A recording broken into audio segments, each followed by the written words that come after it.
पूर्वजांचे आपल्यावर अनंत उपकार आहेत. जो म्हणींचा साठा आपल्याला त्यांनी सोपवलेला आहे, तो आपण पाहिलाच पाहिजे. हे आपण कळून घ्यायला का तयार नाही आहोत? कमीत कमी शब्दात जास्तीत जास्त अर्थ, भावार्थ, 2 ओळींमधला अर्थ वगैरे सगळं.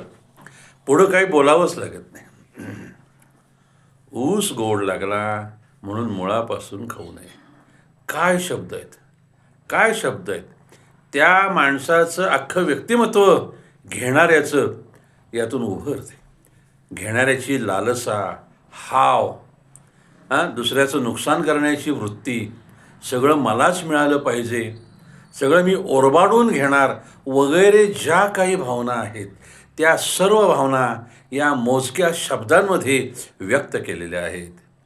की एखादा चांगुलपणा दाखवत असेल तर त्याचा गैरफायदा घ्यायला समाज कसा तयार असतो आणि कसा त्याला ओरबाडतो, त्याला नागवून सोडतो, हे या थोड्या शब्दांमध्ये पूर्वसुरींनी आम्हाला सांगितलेलं आहे.